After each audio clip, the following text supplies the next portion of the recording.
नमस्कार, आप देख रहे हैं आज तक। आपके साथ मैं हूं सईद अंसारी। स्वागत है आपका खबरदार में। सबसे पहले आइए खबरों को खबरदार के लेंस से हम देख लेते हैं।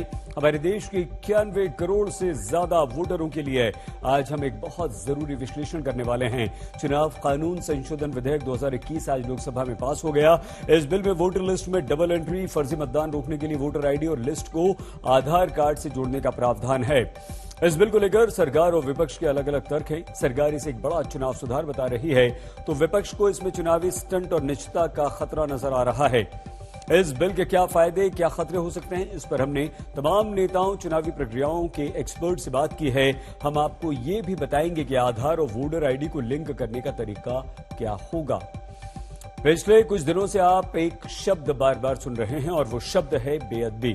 विधानसभा चुनाव से ठीक पहले पंजाब की राजनीति में इसी शब्द ने आग लगा दी है और लोगों की भावनाएं भी बेअदबी को लेकर भड़क गई हैं। स्वर्ण मंदिर और कपूरथला में हुई गुरु ग्रंथ साहब जी की बेअदबी की घटनाओं के पीछे क्या कोई साजिश है? इस एंगल से भी जांच पूरी हो रही है। इस पर पूरी रिपोर्ट हम आपको दिखाएंगे और साथ में ये भी बताएंगे कि गुरु ग्रंथ साहिब जी की बेअदबी का अर्थ क्या है, इस पर सजा का कानून क्या है, बेअदबी का इतिहास क्या है, इसका राजनीतिक प्रभाव क्या है। लोग क्रिसमस, न्यू ईयर की पार्टियों की तैयारी कर रहे हैं, लेकिन सेंटा और न्यू ईयर के गिफ्ट से पहले ओमिक्रॉन आधम का।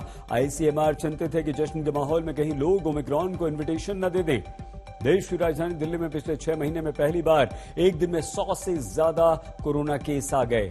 ओमिक्रॉन का अलार्म बज रहा है। इस समय पार्टी का ये समय नहीं है। सुरक्षा का प्लान बनाने की जरूरत है और शुरू में ही आपको एक्स्ट्रा हम खबरदार कर देते हैं।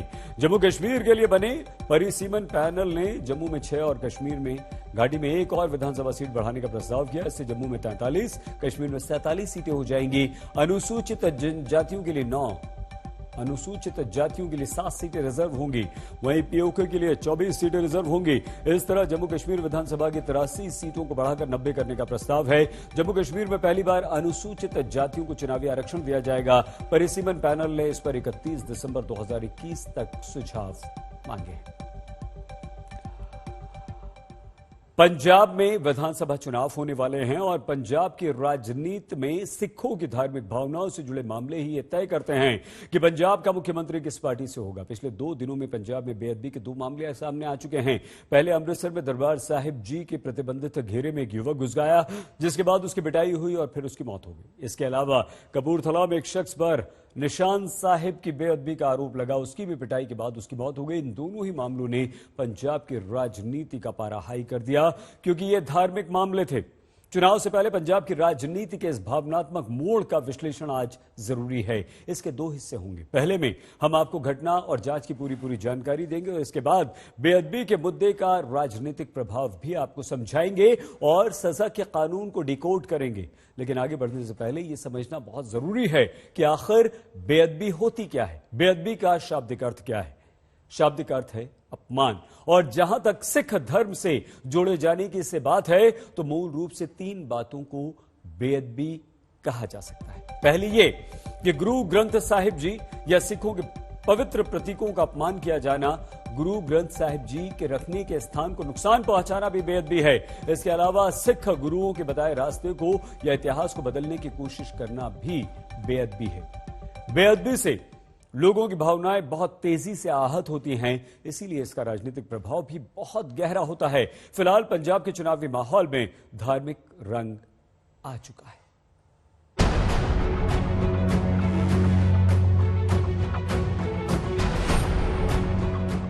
पंजाब में बेअदबी की वारदात से धार्मिक भावनाएं उफान पर हैं। 2 दिनों के भीतर हुई 2 घटनाओं ने पंजाब ही नहीं, देश भर के सिखों के जज्बात को भड़का दिया है। बंद करो, एंटी सिख एलिमेंट्स को बैन करो। 18 दिसंबर को अमृतसर दरबार साहिब में बेअदबी हुई। 19 दिसंबर को कपूरथला के गुरुद्वारे में बेअदबी हुई। इन दोनों घटनाओं के पीछे कौन है, यह फिलहाल जांच का विषय बना हुआ है, लेकिन हम आपको इन घटनाओं से जुड़ी कुछ खास बातें बताना चाहते हैं। जैसे 18 दिसंबर को बेअदबी की जो घटना हुई, उसमें रहराज साहिब पाठ के दौरान एक शख्स मुख्य आराधना स्थल की रेलिंग फांदकर अंदर घुस गया। उसने गुरु ग्रंथ साहिब के सामने रखी तलवार को उठाने की कोशिश की। इस दौरान लोगों ने उसे पकड़ा और उसकी पिटाई की, जिससे उसकी मौत हो गई। हिंदुस्तान की आस्था का प्रतीक माने जाने वाले स्वर्ण मंदिर में बेअदबी की घटना ने पूरे पंजाब को चौंकाया, हतप्रभ कर दिया कि आखिर ये घटना कैसी हुई। खुद यहाँ के मुख्यमंत्री को ये कहना पड़ा कि ठीक चुनाव के पहले कहीं ये असामाजिक तत्वों की साजिश तो नहीं। घटना के बाद एक शख्स की मौत हुई और अब जो स्पेशल टीम बनाई गई है पंजाब पुलिस की ओर से, वो फॉरेंसिक जांच कर रही है, फॉरेंसिक सबूतों का इंतजार कर रही है कि आखिर वो युवक कौन था जो यहाँ पर आया, जिसने बेअदबी की, जिसकी मौत हुई। लेकिन जैसे घटना हुई पूरे सूबे में अफवाहों का दौर फैला, लेकिन पंजाब पुलिस, पंजाब सरकार, तमाम एजेंसियां हरकत में आई और अफवाहों पर लगाम लगाई गई, साथ ही जांच के आदेश दिए गए। पंजाब सरकार ने इस मामले की जांच के लिए एसआईटी का गठन कर दिया है। शुरुआती जांच में कुछ खास बातें भी सामने आई हैं, जैसे जो युवक पवित्र दायरे में घुसा था वो पिछले 4 घंटे से स्वर्ण मंदिर में था। वो 3 बार दरबार साहिब परिसर में दाखिल हुआ था। सुबह 8:37 पर वो दरबार साहिब की परिक्रमा के पास दिखा। सुबह 11 बजे वो परिसर में दाखिल हुआ। वो लंगर हॉल के पास लगे सीसीटीवी कैमरे में दिखाई दिया। शाम को 5:45 बजे वो दरबार साहिब में फिर आया और अचानक उस दायरे में कूद पड़ा जहां जाने की पाबंदी होती है। स्वर्ण मंदिर में हुई इस घटना के बाद पंजाब के सीएम चरणजीत सिंह चन्नी वहां पहुंचे थे। मैं तुहानू दसना चाहता कि कल की घटना तो बाद ਜਿਹੜੇ ਹਿਰਦੇ ਬਲੁੰਦਰੇ ਗਏ ਹੈ ਤੇ ਮੈਂ ਸਿਰਫ ਭਰਿਆ ਮਨ ਹੋਣ ਕਰਕੇ ਅੱਜ ਗੁਰੂ ਸਾਹਿਬ ਦੇ ਦਰਸ਼ਨਾਂ ਵਾਸਤੇ ਆਇਆ। ਰੰਧਾਵਾ ਸਾਹਿਬ ਪਹਿਲਾਂ ਆ ਕੇ ਗਏ ਹੈ ਤੇ ਹੁਣ ਮੇਰੇ ਨਾਲ ਫੇਰ ਆਏ ਹੈ। ਸੋ ਇੱਕ ਬਹੁਤ ਹੀ ਮੰਦਭਾਗੀ ਘਟਨਾ ਹੋਈ ਹੈ ਜਿਹਦੀ ਜਿੰਨੀ ਨਿੰਦਾ ਕੀਤੀ ਜਾਵੇ ਉਨੀ ਘੱਟ ਹੈ ਤੇ ਇਸ ਤਰ੍ਹਾਂ ਦੀਆਂ ਘਟਨਾਵਾਂ ਨਾ ਹੋਣ ਉਸ ਲਈ ਮੈਂ ਪੂਰੇ ਪੰਜਾਬੀਆਂ ਨੂੰ ਅਪੀਲ ਕਰਦਾ ਕਿ ਜਿੰਨੀਆਂ ਵੀ ਧਾਰਮਿਕ ਸੰਸਥਾਵਾਂ ਹੈ, ਧਾਰਮਿਕ ਅਦਾਰੇ ਹੈ, ਧਾਰਮਿਕ ਥਾਵਾਂ ਹੈ, ਚਾਹੇ ਉਹ ਕਿਸੇ ਵੀ ਧਰਮ ਨਾਲ ਰਿਲੇਟਡ ਹੈ, ਉਹਨਾਂ ਦਾ ਪੂਰਾ ਧਿਆਨ ਰੱਖਿਆ ਜਾਵੇ। बेअदबी करने वाले युवक ने किस मकसद से ऐसा किया, इसका पता लगाना पुलिस के लिए चुनौती बन गया है, क्योंकि आरोपी की मौत हो चुकी है। हालांकि इस घटना के बाद स्वर्ण मंदिर की सुरक्षा बढ़ा दी गई। वैसे तो सब भी पीसफुल है, तो फिर भी अपनी सुरक्षा के, क्योंकि आज सैटरडे संडे है, काफी संगत बाहर से आई होती है, सुरक्षा के मद्देनजर हमने आज सुरक्षा प्रबंध किए हैं। 19 दिसंबर को कपूरथला में भी बेअदबी की एक वारदात हुई। यहाँ एक शख्स पर आरोप लगा कि उसने गुरुद्वारे में निशान साहिब का अपमान किया। हालांकि पुलिस का कहना था कि पहली नजर में मामला बेअदबी का नहीं, चोरी का लग रहा है। महाराज का स्वरूप ना कोई छेड़खानी नहीं हुई, कोई बेअदबी नहीं हुई किसी बुक दे नाल। हाँ, इन्हें तेल जिहड़ा सी उन्हां दा डोलिया होया सी, उन्हां दीयां जैकटां पाईयां होईयां सी। इन्हें जिद्दां इन्हां ने फड़िया उत्थों चोरी वाला ही सीन लग रहा सी। आपको हैरानी होगी, लेकिन जब इस युवक को बेअदबी के आरोप में पकड़ा गया तो उसे काफी देर तक बंद कमरे में रखा गया, जहां उससे पूछताछ हुई। कहां से आया तू? दिल्ली से? दिल्ली से कैसे आया? कौन लेके आया तेरे को? रहने वाले कहाँ के हो? यहाँ कहाँ रहता है? कहाँ रहते हो? कहाँ के रहने वाले हो? हैं? कहाँ के? हैं? पानी पीना है? पानी नहीं मिलेगा जब तक तू बताएगा नहीं कहाँ रहते हो। इस पूछताछ के बाद गुस्साई भीड़ की पिटाई से इस युवक की मौत हो गई, क्योंकि वहां मौजूद लोग पुलिस की इस बात को मानने को तैयार नहीं थे कि यह मामला चोरी का हो सकता है। ਇਹਨਾਂ ਨੂੰ ਚੋਰੀ ਕਰਨ ਵਾਸਤੇ ਦੱਸੋ ਮੈਨੂੰ ਵੀ ਗੁਰੂ ਘਰ ਹੀ ਨਜ਼ਰ ਆਉਂਦੇ ਆ, ਇਹਨਾਂ ਨੂੰ ਹੋਰ ਕਿਉਂ ਨਹੀਂ ਜਗ੍ਹਾ ਨਜ਼ਰ ਆਉਂਦੀ? ਇਹਨਾਂ ਨੂੰ ਦੱਸੋ ਵੀ ਕਿਹੜਾ ਗੁਰੂ ਘਰ ਵਿੱਚ ਕਿਹੜਾ ਖਜ਼ਾਨਾ ਸੀ ਇਹਨਾਂ ਦੇ ਕੋਲ। फिलहाल एक के बाद एक 2 घटनाओं के सामने आने के बाद सुरक्षा को लेकर सावधानी बरती जा रही है। केंद्र ने पंजाब सरकार को धार्मिक स्थलों पर सुरक्षा बढ़ाने के निर्देश दिए हैं। ये बड़ी दुखदायक ਜਿਹੜੀ ਘਟਨਾਵਾਂ ਨੇ ਔਰ ਕੱਲ ਸਵੇਰੇ ਹੀ ਡਰੋਨ ਦਾ ਵੀ ਫੜਿਆ ਜਾਣਾ, ਕੋਈ ਹੋਰ ਚੀਜ਼ਾਂ ਵੀ ਕੀਤੀਆਂ ਜਾਣੀਆਂ, ਇਹ ਬੜਾ ਕੁਝ ਦੇਖਣ ਵਾਲਾ ਔਰ ਇਮੀਡੀਏਟਲੀ ਜਿਹੜੀ ਰਾਤ ਦੇ ਵੀ ਅਸੀਂ ਸਾਰੇ ਇਹੀ ਸੋਚਦੇ ਸੀ ਔਰ ਮੀਟਿੰਗ ਵੀ ਤਾਂ ਹੀ ਐਸਜੀਪੀਸੀ ਨਾਲ ਕੀਤੀ ਕਿ ਅੰਦਰ ਦਰਬਾਰ ਸਾਹਿਬ ਦੇ ਅੰਦਰ ਜਿਹੜੀ ਉਹਨਾਂ ਦੀ ਟਾਸਕ ਫੋਰਸ ਆ ਉਹਦੀ ਇੱਕ ਇੰਟੈਲੀਜੈਂਸ ਵਿੰਗ ਵੀ ਬਣਾਇਆ ਜਾਵੇ। बेअदबी के मामले में स्वर्ण मंदिर में ही एक हफ्ते के अंदर 2 मामले सामने आ चुके हैं। 15 दिसंबर को भी बेअदबी के मामले में एक शख्स को पकड़ा गया था। उस पर गुटका साहिब यानी छोटी पवित्र पुस्तक को सरोवर में फेंकने का आरोप था। लुधियाना के इस आरोपी से पूछताछ में पुलिस को अहम सुराग मिलने की उम्मीद है। अमृतसर और कपूरथला में बेअदबी करने वाले दोनों आरोपियों की पहचान नहीं हो पाई है। हालांकि पुलिस अमृतसर में बेअदबी करने वाले शख्स के फिंगरप्रिंट के जरिए उसकी जानकारी जुटाने की कोशिश में लगी है। पुलिस को उम्मीद है कि अगर उसका आधार कार्ड बना होगा तो जानकारी मिल सकती है। मंजीत सहगल के साथ आशुतोष मिश्रा, अमृतसर, आज तक। पंजाब में धार्मिक प्रतीकों का अपमान या कहें कि बेअदबी की घटनाएं हमारे देश में सबसे ज्यादा होती हैं। आईपीसी की धारा 295, 95A, 297 के तहत बेअदबी के मामले दर्ज होते हैं। एनसीआरबी की 2018 से लेकर 2020 तक की रिपोर्ट ये बताती है कि पिछले कुछ सालों में बेअदबी के सबसे ज्यादा मामले पंजाब से हमारे सामने आए। वर्ष 2018 में पंजाब में कुल अपराधों में से बेअदबी के 0.7% केस सामने आए। दूसरे सभी राज्यों में यह आंकड़ा 0.1 से 0.4% के बीच था। पंजाब में 2019 में बेअदबी के 0.6% केस और 2020 में 0.5% केस दर्ज हुए थे। तो बेअदबी के मामलों पर पंजाब सबसे ज्यादा संवेदनशील इसलिए है क्योंकि गुरु ग्रंथ साहिब जी से बेअदबी को धार्मिक मान्यताओं के हिसाब से सबसे बड़ा अपराध माना जाता है। हम आपको 20वीं और 21वीं सदी की 4 बड़ी घटनाओं के बारे में भी आइए बताते हैं। इन घटनाओं ने पूरे देश पर जबरदस्त असर डाला था। 1970 में निरंकारी मिशन के प्रमुख गुरबचन सिंह ने गुरु गोविंद सिंह जी की बताई परंपरा को बदलना चाहा। इसे बेअदबी माना गया। बाद में 1980 में गुरबचन सिंह की हत्या कर दी गई। 1984 में ऑपरेशन ब्लू स्टार को बेअदबी की बड़ी घटना माना गया। इस घटना के बाद ही पूर्व प्रधानमंत्री इंदिरा गांधी की हत्या हो गई थी। 2007 में गुरमीत राम रहीम ने गुरु गोविंद सिंह जी जैसी पोशाक पहन ली थी। इसे भी बेअदबी माना गया और गुरमीत राम रहीम पर केस दर्ज हुआ। 2015 में फरीदकोट में गुरु ग्रंथ साहिब जी के साथ बेअदबी हुई। इस मामले में तनाव इतना बढ़ गया कि 2 साल बाद सत्ता परिवर्तन पंजाब में हो गया। अब आप अच्छी तरह से समझ सकते हैं कि बेअदबी का मामला पंजाब की धार्मिक भावनाओं से ही नहीं बल्कि पंजाब की राजनीतिक भावनाओं से भी जुड़ा हुआ है। अमृतसर कपूरथला में हुई बेअदबी की घटनाओं के बाद पंजाब में राजनीतिक बयानबाजी काफी तेज हुई। बेअदबी करने वालों को सरेआम फांसी देने की बात हो रही है।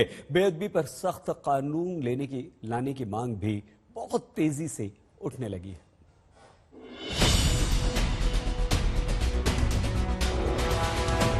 स्वर्ण मंदिर में बेअदबी हुई तो षड्यंत्र की आहट सुनाई दी। कोई गलत एजेंसियां, गलत ताकतां, गलत रोल खेलन की कोशिश कर रही होण, उन्हां नूं बेनकाब भी किया जाएगा। कपूरथला में बेअदबी हुई तो बड़ी साजिश की बू आने लगी। किने गलती नहीं, एक कौम नूं दबाउण दी साजिश है। सवाल ये है कि आखिर किसकी साजिश है? सिखों की धार्मिक भावनाएं आहत करने की। वो कौन लोग हैं जिनकी मंशा पंजाब चुनाव से पहले लोगों के जज्बात से खेलने की है? जो दरबार साहब के अंदर होया वो तो बर्दाश्त तो भी उत्ते है, कोई बर्दाश्त नहीं कर सकता। ये जी माड़ी हरकत की गई है सेंटर सरकार नूं ते पंजाब सरकार नूं।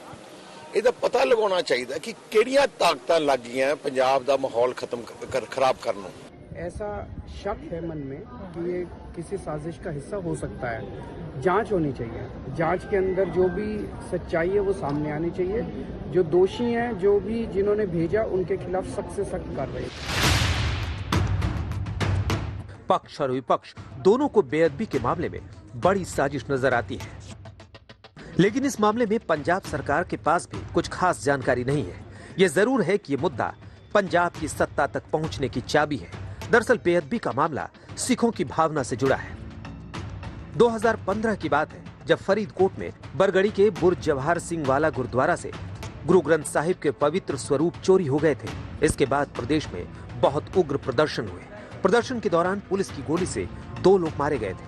इसके बाद 2017 चुनावों में अकाली दल और बीजेपी की सरकार चली गई।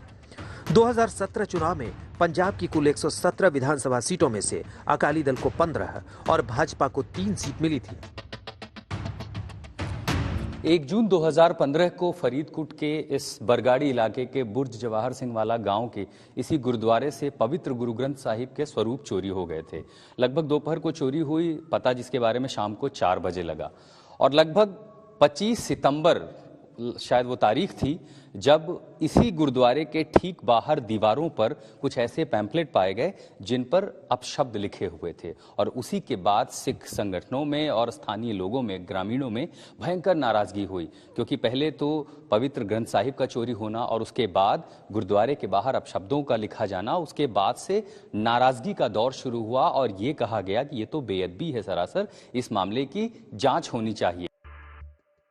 पंजाब में बेअदबी का मामला लोगों की भावनाओं से जुड़ा है। यही वजह है कि मलेरकोटला की चुनावी रैली में नवजोत सिंह सिद्धू ने बेअदबी करने वालों को सरेआम फांसी देने की मांग की। ਅੱਜ ਵੀ ਸਾਜ਼ਿਸ਼ਾਂ ਚੱਲ ਰਹੀਆਂ ਨੇ ਇਸ ਪੰਜਾਬੀ ਸੂਬੇ ਨੂੰ, ਇਹਦੇ ਅਮਨ ਅਮਾਨ ਨੂੰ ਭੰਗ ਕਰਨ ਲਈ। ਮੈਂ ਨਵਜੋਤ ਸਿੰਘ ਸਿੱਧੂ ਪੁੱਤਰ ਸਰਦਾਰ ਭਗਵੰਤ ਸਿੰਘ ਸਿੱਧੂ स्वतंत्रता सेनानी ਇਹ ਐਲਾਨ ਕਰਦਾ ਕਿ ਅਗਰ ਕਿਤੇ ਵੀ ਬੇਅਦਬੀ ਹੋਵੇ, ਚਾਹੇ ਕੁਰਾਨ ਸ਼ਰੀਫ ਦੀ ਹੋਵੇ, ਚਾਹੇ ਭਗਵਤ ਗੀਤਾ ਦੀ ਹੋਵੇ, ਚਾਹੇ ਗੁਰੂ ਗ੍ਰੰਥ ਸਾਹਿਬ ਦੀ ਹੋਵੇ, ਸਾਹਮਣੇ ਲੋਕਾਂ ਦੇ ਲਿਆ ਕੇ ਫਾਹਾ ਲਾ ਦੇਣਾ ਚਾਹੀਦਾ। ਕਨਸਟੀਟਿਊਸ਼ਨ ਦੀ ਸਭ ਤੋਂ ਵੱਡੀ ਸਜ਼ਾ ਦੇਣੀ ਚਾਹੀਦੀ, ਸਭ ਤੋਂ ਵੱਡੀ ਸਜ਼ਾ ਇਸ ਸੰਵਿਧਾਨ ਦੀ ਦੇਣੀ ਚਾਹੀਦੀ ਹੈ, ਕਿਉਂਕਿ ਉਹ ਸਾਡੀਆਂ ਜਜ਼ਬਾਤਾਂ ਦੇ ਉੱਤੇ ਠੇਸ ਹੈ, ਉਹ ਸਾਡੀਆਂ ਭਾਵਨਾਵਾਂ ਦੇ ਉੱਤੇ ਠੇਸ ਹੈ। ਇਨਸਾਨ 'ਚ ਸੁਣਨ ਦਾ ਮਾਦਾ ਹੋਣਾ ਚਾਹੀਦਾ। ਗਲਤੀਆਂ ਕੋਈ ਵੀ ਕਰ ਸਕਦਾ ਹੈ, ਲੇਕਿਨ ਇਹ ਗਲਤੀ ਨਹੀਂ, ਇੱਕ ਕੌਮ ਨੂੰ ਡਬਾਉਣ ਦੀ ਸਾਜ਼ਿਸ਼ ਹੈ। गुस्से से भरी भीड़ ने बेअदबी करने वालों को बख्शा नहीं। इस मुद्दे पर भले ही मौजूदा पंजाब कांग्रेस के अध्यक्ष नवजोत सिंह सिद्धू कुछ ना कह रहे हों, लेकिन पूर्व कांग्रेस अध्यक्ष सुनील जाखड़ कानून के हिसाब से चलने की बात कर रहे हैं।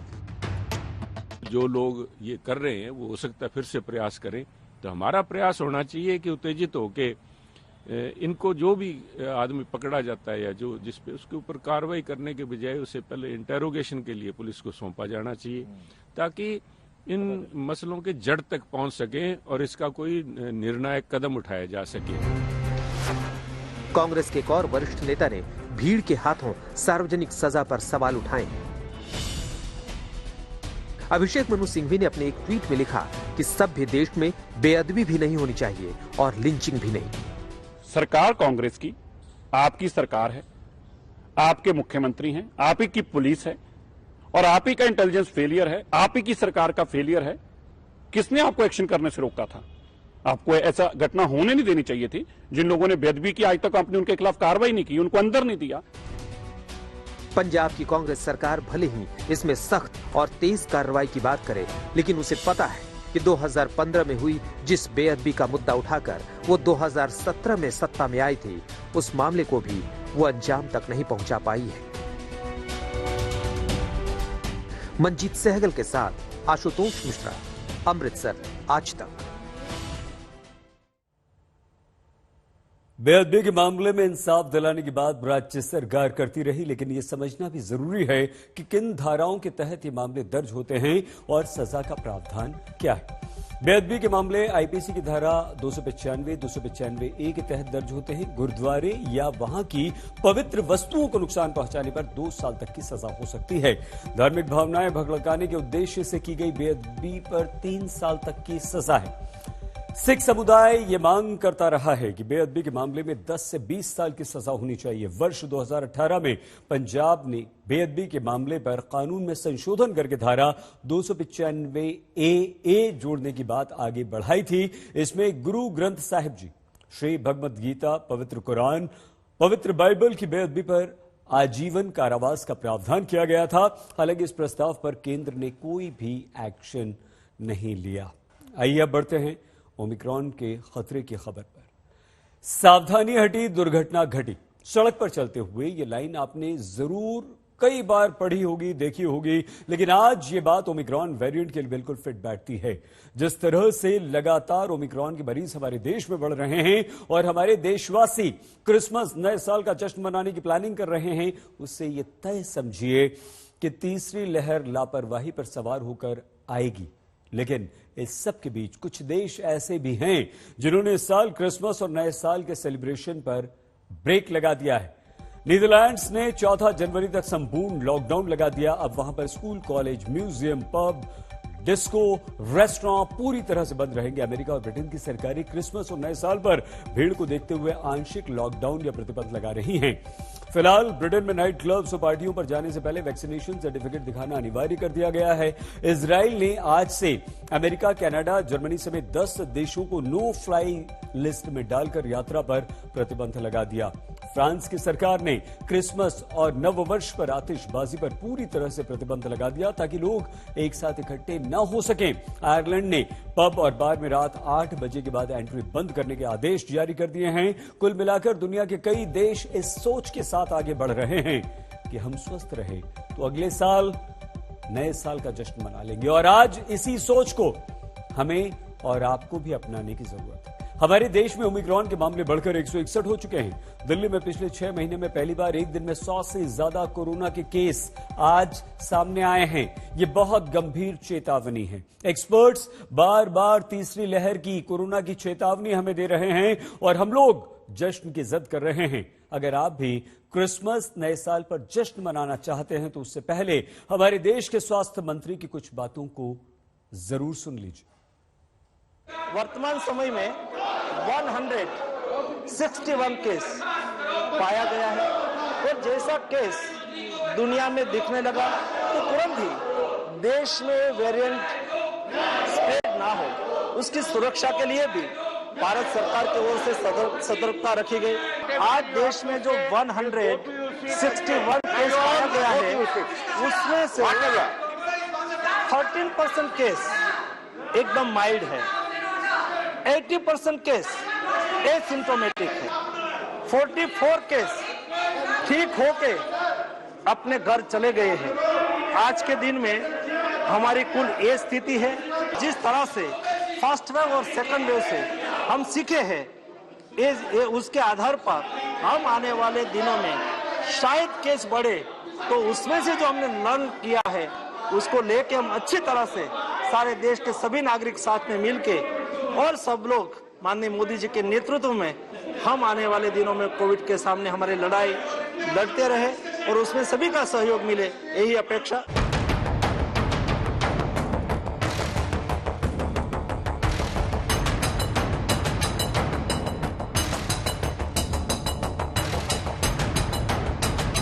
पूरी दुनिया इस वक्त क्रिसमस और नए साल की तैयारियां कर रही है और दूसरी तरफ ओमिक्रॉन आपकी लापरवाही का इंतजार कर रहा है। क्रिसमस की खुशियों का उपहार लेकर सेंटा क्लॉज आपके पास आए या ना आए, लेकिन ओमिक्रॉन आ सकता है। जश्न के मौके पर भीड़ में हुई आपकी छोटी सी लापरवाही देश के लिए बड़ी मुसीबत खड़ी कर सकती है। क्रिसमस और नए साल के जश्न को लेकर ICMR पहले ही आगाह कर चुका है। ये समय सामूहिक समारोहों से बचने का है। ये समय गैर जरूरी यात्रा से बचने का है। सेलिब्रेशन कम लोगों के साथ मनाया जाए तो बेहतर होगा। लोगों को जश्न का इंतजार है तो ओमिक्रॉन को भीड़ का। अब आपको तय करना है कि आगे क्या करना है, क्योंकि ओमिक्रॉन को लेकर एक्सपर्ट्स कह रहे हैं कि भारत को किसी भी स्थिति का सामना करने के लिए तैयार रहना चाहिए। So we should prepare. We hope that things should not be that bad. We need more data because data is still not there and the cases are still few. But whenever there is a surge happening in other parts of the world, we have to monitor it closely and be prepared for any eventuality. So it's better to be prepared than to be caught off guard. Omicron पर इस बात को समझने के लिए आज आए दिल्ली के आंकड़े बहुत डराने वाले हैं। दिल्ली में 6 महीने बाद ऐसा हुआ है कि 24 घंटे में कोरोना के 100 से ज्यादा मरीज सामने आए हैं और पिछले 4 दिनों के अंदर ओमिक्रॉन मरीजों की संख्या 10 से 26 हो चुकी है। अभी जितने भी केसेस, कुछ दिन से केसेस बढ़ने लगे हैं। जैसे पहले रोज आ रहे थे 15 केसेस, 20 केसेस, लेकिन कल 100 के पार कर गए। 100 से ज्यादा केसेस आए हैं। ये केसेस कौन से हैं? क्या ये ओमिक्रॉन है या ये पुराने वाला वायरस है, नए वाला वायरस है? अभी तक केवल एयरपोर्ट पे जो लोग आ रहे थे उनकी हम टेस्टिंग कर रहे थे। अब हमने ये तय किया है कि सारे जितने भी पॉजिटिव केस दिल्ली के अंदर निकलेंगे सबको हम जीनोम टेस्टिंग के लिए भेजेंगे कि 100% केसेस को ये टेस्ट करेंगे जो पॉजिटिव केसेस होंगे कि इसमें इस व्यक्ति में कोरोना है तो ये कौन से वाला कोरोना है, ये डेल्टा वाला कोरोना है कि ओमिक्रॉन वाला कोरोना है। ये आज निर्णय लिया गया। इससे पता चलेगा कि दिल्ली के अंदर अगर बढ़ रहे हैं केस तो ये कौन सा केस दिल्ली के अंदर बढ़ रहे हैं।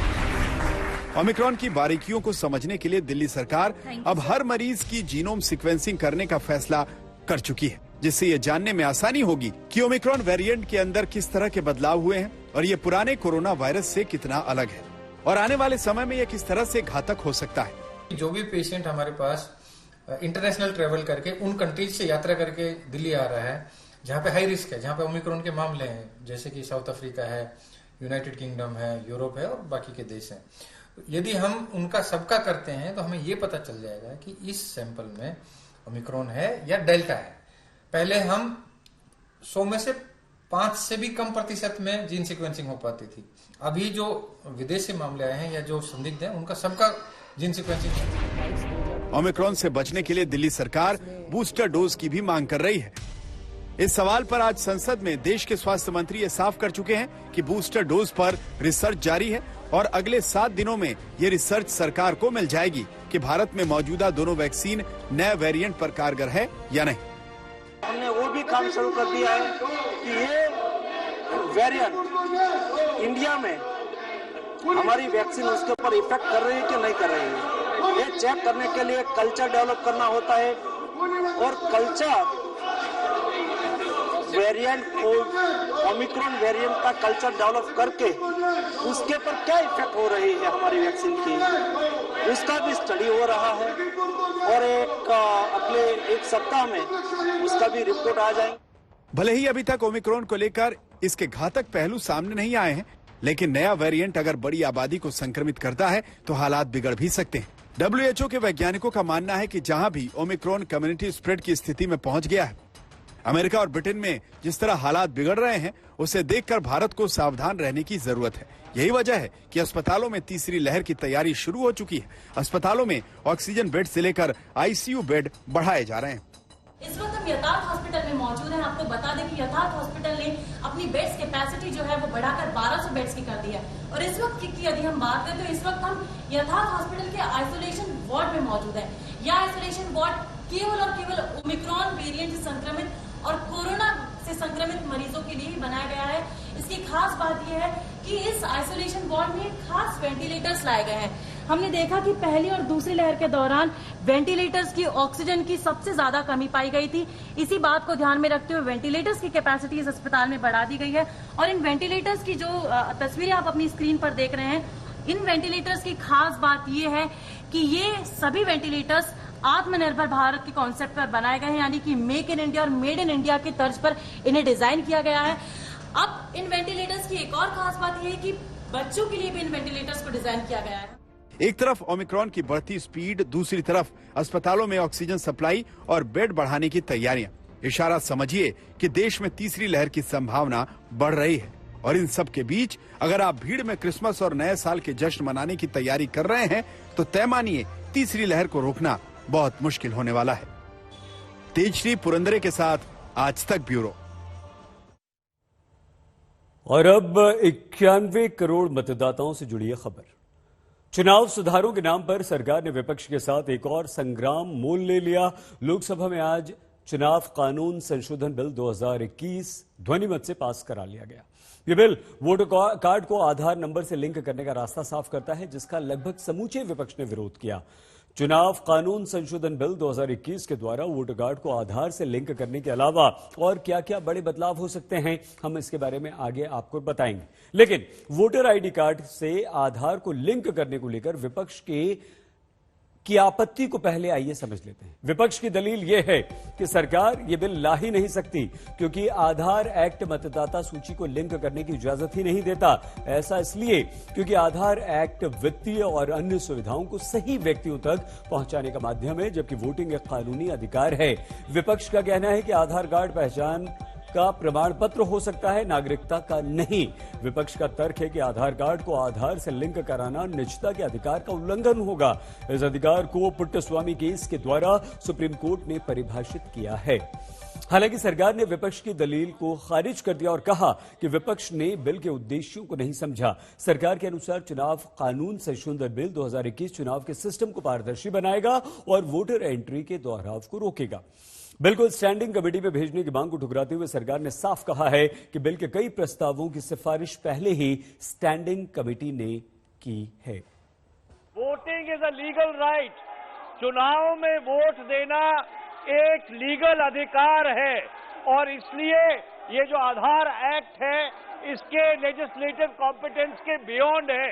इसलिए हम इस विधेयक की इंट्रोडक्शन का विरोध करते हैं और मंत्री जी से ये दरखास्त करते हैं कि इस बिल को वापस किया जाना चाहिए because it is beyond the legislative competence of the government to introduce. देखिए, सबसे बड़ी गलती यह है कि आप आधार को एपिक कार्ड से जोड़ रहे हैं और ये सुप्रीम कोर्ट के जजमेंट के खिलाफ है। सुप्रीम कोर्ट ने कहा कि आधार को वेलफेयर मेजर्स के लिए सिर्फ इस्तेमाल किया जा सकता है और जब ये इस तरह का आधार को आप जोड़ेंगे तो फिर हमारे पास जो सीक्रेट बैलेट का पूरा मकसद ही नाकाम हो जाए। गवर्नमेंट का डेटा होगा, गवर्नमेंट रेशियल प्रोफाइलिंग करेगी, डिस्क्रिमिनेशन करेगी, नाम निकलवाएगी वोटर लिस्ट से। सरकार को सलाह दिया है कि जब तक हमारा डाटा प्रोटेक्शन कानून नहीं है और सुप्रीम कोर्ट की वर्डिक्ट ये है, ये लाखों की तादाद में लोगों को चुनाव अधिकार छीनने का अंदेशा है। इसलिए हम चाहा कि ये बिल जल्दबाजी में सदन में पारित ना करो, इसको स्टैंडिंग कमेटी में भेजो, सारे पार्टी के लोग वहाँ रहेगी और सारे पार्टी की चर्चा करके जानकारों से सलाह मशवरा करके नया सर्विस को लाभ। सदस्यगण ने इस बिल का इंट्रोडक्शन को अपोज करने का जो तर्क दिया है वो बिल्कुल निराधार है और उसमें जो सुप्रीम कोर्ट का जजमेंट का हवाला दिया वो भी बिल्कुल मिस इंटरप्रेट किया गया है। उन्होंने ना ही इस बिल का ऑब्जेक्टिव को सही तरीके से समझा है, ना इस तर्क जो दिया है वो सही है। सबसे पहले सर, मैं आपके माध्यम से सदन को जानकारी देना चाहता हूं कि इस देश में अगर सरकार कोई कदम उठाते हैं जिससे जो पीपुल्स रिप्रेजेंटेशन एक्ट में ये कहा गया है कि इलेक्शन का जो इलेक्टरल रोल होता है तो वो क्रेडिबल होना चाहिए ताकि इलेक्शन ही साफ तरीके से क्रेडिबल हो। चुनाव कानून संशोधन बिल 2021 के तहत रजिस्ट्रेशन अधिकारी पहचान पत्र के तौर पर मतदाता से आधार नंबर मांग सकता है। जिन लोगों के नाम पहले से मतदाता सूची में हैं, उनसे भी मतदाता पहचान पत्र की पुष्टि के लिए आधार नंबर मांगा जा सकता है। हालांकि ये बिल ये भी साफ करता है कि आधार नंबर मुहैया न कराने पर मतदाता की सूची में एंट्री रोकी नहीं जा सकती और पहले से मौजूद नाम को मतदाता सूची से हटाया भी नहीं जा सकता। इस बिल के द्वारा जनप्रतिनिधित्व कानून के कई प्रावधानों में बदलाव किए जा रहे हैं। जनप्रतिनिधित्व कानून के सेक्शन 23 में बदलाव करके मतदाता की मल्टीपल एंट्री को रोके जाने का प्रस्ताव है। जन प्रतिनिधित्व कानून के सेक्शन 14 में बदलाव करके वोटर रजिस्ट्रेशन के लिए एक साल में 4 तारीखें तय की गई हैं। जनवरी, अप्रैल, जुलाई और अक्टूबर की पहली तारीखों तक 18 साल पूरे करने वाले अपना नाम मतदाता लिस्ट में डलवा सकेंगे। पहले सिर्फ 1 जनवरी तक 18 साल पूरे होने वाले ही उस साल अपना नाम वोटर लिस्ट में डलवा पाते थे। जन प्रतिनिधित्व कानून में बदलाव करके अब सर्विस वोटर्स को जनरल न्यूट्रल कर दिया गया है। सर्विस वोटर का मतलब ऐसा वोटर जो अपनी ड्यूटी के कारण वोट डालने अपने क्षेत्र में न जा सके, जैसे बॉर्डर पर तैनात हमारे सैनिक।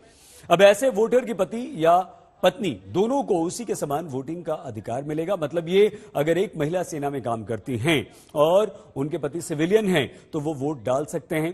अब वाइफ की जगह स्पाउस शब्द का इस्तेमाल यहां पर किया गया है। इलेक्शंस में बहुत ज्यादा दुरुपयोग होता था। झूठे वोट पड़ा करते थे, झूठे नाम इलेक्टोरल लिस्ट पर आया करते थे।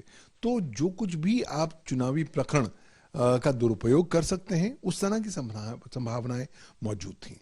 अब ये सरकार वचनबद्ध है कि कहीं ना कहीं पारदर्शिता और अकाउंटेबिलिटी लाई जाए इस पूरे इलेक्शन प्रोसेस में। लिहाजा अब जो है इस तरह का ये बिल पास हुआ है। फिलहाल तो फिर आगे मंजूरी होगी कि आप अब अपना आधार अपने वोटर आईडी कार्ड के साथ लिंक कर सकते हैं। उसका सीधा बेनिफिट ये होगा कि केवल जो जेन्युइन बोनाफाइड वोटर्स हैं वही लिंक कर पाएंगे, क्योंकि आधार तो हर व्यक्ति के पास एक ही है।